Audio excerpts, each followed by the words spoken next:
Okay, so I'm going live to explain. I've just had a comment on one of my Instagram posts about horses and about I should care more about animal cruelty, and I do care. Um, I'm not going to bring work into this. This is not work matter. This is what I believe and what facts have proven to be right and what I've learnt. I haven't so much grown up around horses, but I have been taught a lot about them. I have worked with them. I have worked at at a few different stables around town, preferably riding for disabled. I do a lot of things around horses, and I do have a lot of I do have a lot of mates. And hi, Michaela, and Michaela Auntie might be able to help me here because she knows a lot about horses.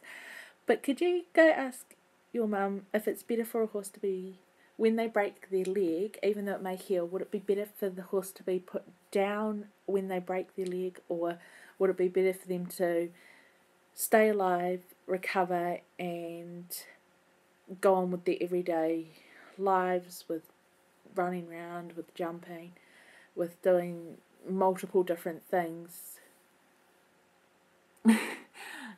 So Michaela, if you're still watching, just go double check with your mum that I am correct on this. I don't want to steer anyone in the wrong direction. And this is just what I have believed most of my, the time that I have known about horses and what I have learnt throughout working with Riding for Disabled, which is working around horses, or talking to a lot of people who ride horses, or even just researching or working with, obviously, my work, which you guys know is the SPCA. So I have 4 points here, which may be wrong, but I have a strong feeling they're right because they have come from a vet. I'm not going to say the vet's name just because this person may get so much hate, but you can get these off Google. Again, not everything on Google is correct, but these are pretty strong facts. So I will be reading off here just to get them absolutely correct for you guys. So the first fact is most humans recover easily from broken legs. Why can't horses? The problem is because their bones have become lighter.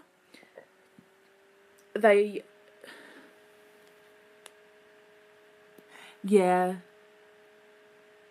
that's true. I just had a really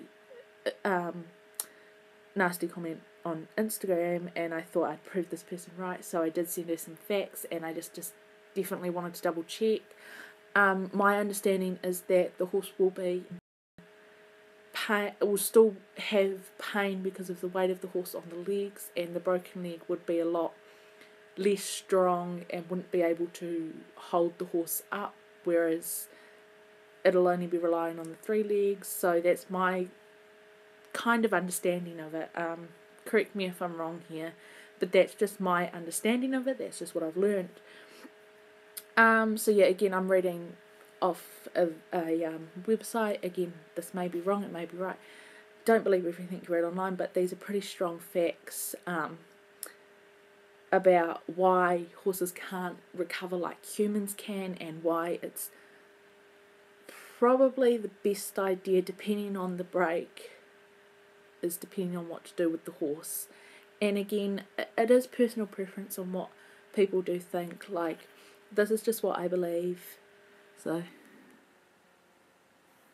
yeah, I was thinking that too because of the weight of the horse. And one of the facts, it says like something along the lines of these are strong enough to support, so the fibrous tissues, which I think is something in the legs, they're strong enough to support the horse's weight when the burden of 500 kgs or so is shared across 4 legs, but when the horse breaks one of those legs and tries to support itself constantly on the other 3, the increased burden creates serious problems for the horse, obviously. And it just goes on and on about, the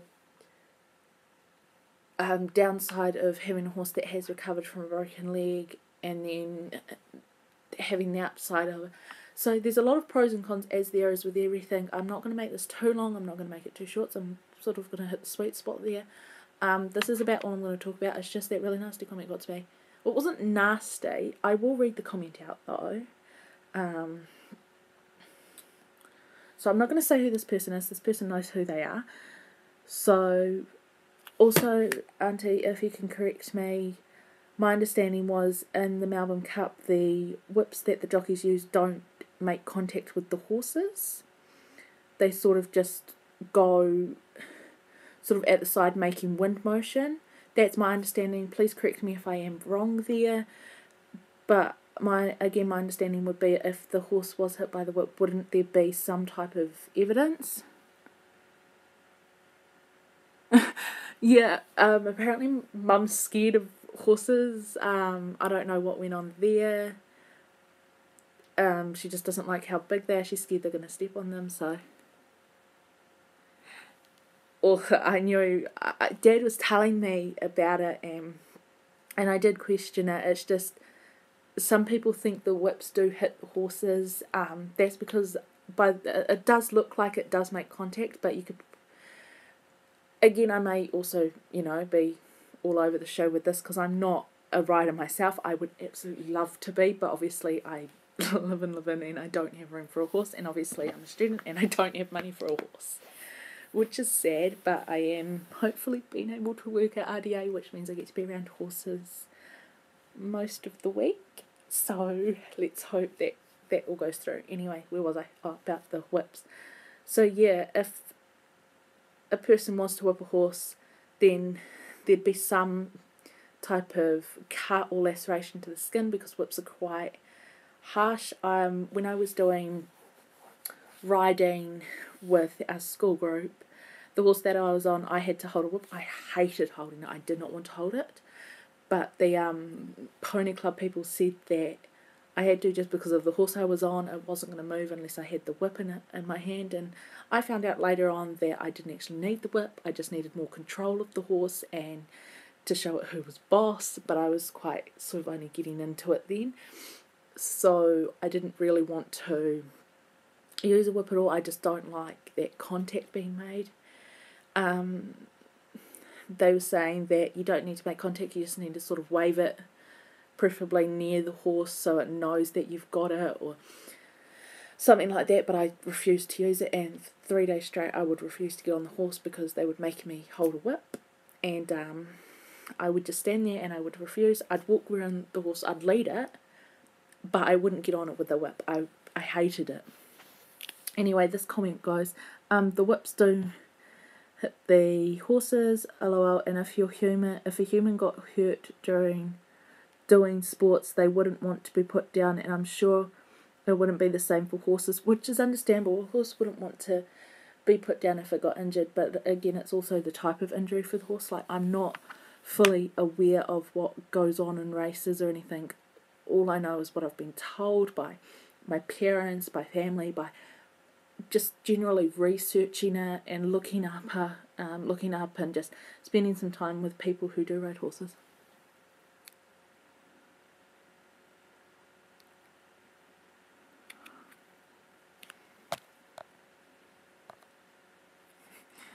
I think the last time I went horse riding was so Dad's mum. So that's Granddad's, would it be, Michaela?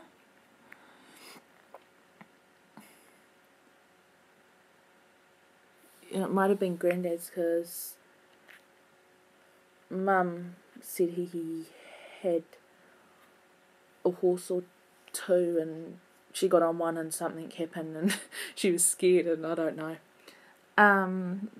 Where was I? Oh. Sorry had to be said. There are so many stupid people out there that think they have the right to decide if something lives or dies. It would be easy as if to find someone that would take injured horses.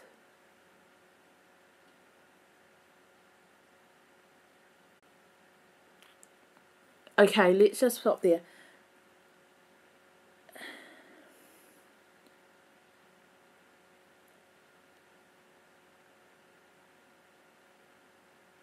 Okay, that is true, but again, I just read another comment about if horses were forced to race. I don't know how to approach that comment other than it's like a human. They're born into a family that is racing or that does running in the Olympic sports, so they're trained up to running even though they may not want to. It's like a family legacy thing. I think that's the same with horses. If the horse's parents were brought up to races, I'm sure the foal or the pony would be trained to be a racer as well. I don't know exactly how that works. So I'm just going to leave that there and just see what happens, and then I'll update you guys about what's going on. Every year around this time I always see mass comments about people hating on the Melbourne Cup. I don't find anything personally wrong with it. If I had a horse, what would I name him or her? Now, I would take the name Rusty because there's a horse at RDA named Rusty. He's actually 24 and he's got a melanoma, I think it's a melanoma spot underneath his tail. It's quite small, but he probably won't be doing riding for disabled much longer just because of his age, and the fact that he's just getting restless not being able to, because he's an ex-pony club horse. When I was there last, I was petting and grooming and all that with him, and he was doing what most people would think they'd be counting with their feet, but it's actually, I think that's stress or relentlessness, if I said that right, of a horse. So I think he just needed to get out and just run around where he wanted to, because I don't think he was actually worked that day. I don't. When I got there, the girth was pretty loose. So at RDA, what they do before they get the people on to take them around and do all the activities to help them.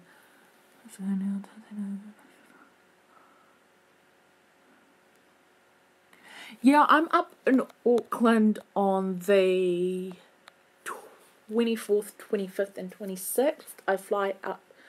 I'll be staying at Michaela, you won't know, my Auntie BJ, that's on my dad's side.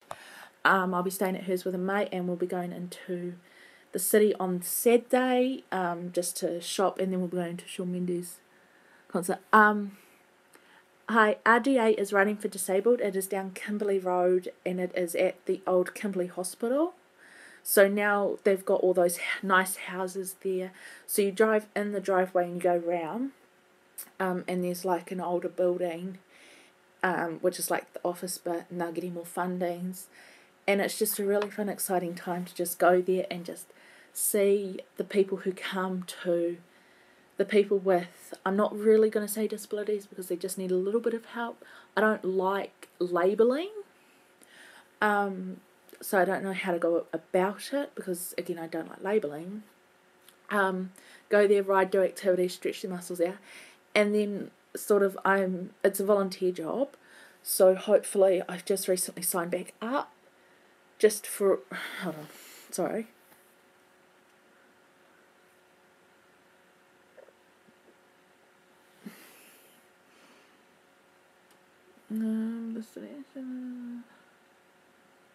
So I'm just reading another.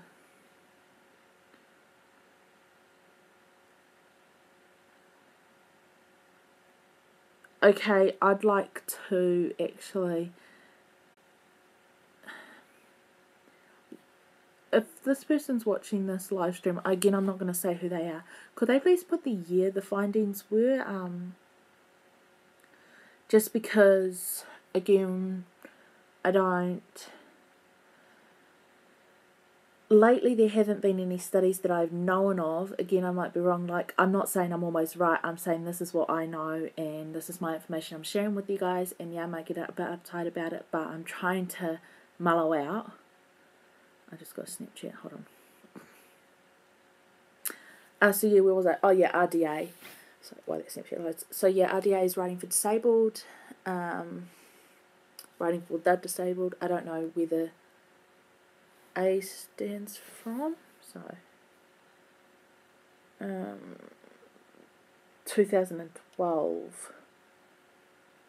Okay, so that's 2012 and 2011. So again, in 2012 and 2011, yes, you are right, there were findings that the whip was actually hitting the horse, and they did change that rule later on. So if they do find that the jockeys and the owners are using the whip to actually hit the horse, they will be, I think it's like eliminated or disqualified from the race, and they won't be allowed to race again, and investigations will go down. So that would happen. So yes, you are right. So hold on. Hey, we're watching your video. Hi. Do a Q&A. Oh my god. Okay. This hi guys. Hi. So basically this video isn't really a Q&A thing, but if I do Q&A, it will be later on, and I will be having a mate do it with me, just because I'm finding videos a lot more fun with someone with me, just because I do talk a lot of rubbish and it is quite late at night, and I do have to get up early in the morning because I do have to go into town and sort something out with my phone. So status come from Earth. Okay, yeah, I do remember reading about the Australian RSPCA. Again, I'm not really going down that route of talking about anything to do with the SPCA or the RSPCA, just because that is there are new rules in place for volunteers. We're going to go down that route. I am sorry. I'm just talking about what I know and what I found out, and just sorry guys, very bad connection. I do have to go because our internet's cutting in and out, but I will make a whole video on this in the upcoming videos. I will. Hi Hannah. I don't know if that got across. Hi Samara, am I saying that right? I don't know how to do it. There you go. Love you too. And Wait Up Family, hi. So I do have to go, but again, I will sit down. I will get statistics written down. I will do a lot of research on this myself. I will go around and question and ask and talk to a lot of people who know about horses, who know about races, to get some type of facts together and just make a video on this. So yeah, I hope you guys enjoyed this kind of thing. I hope I did inform you guys a little bit. Probably not, because this is just my point of view. But yeah, bye guys. I will see you you guys will see a video on Friday.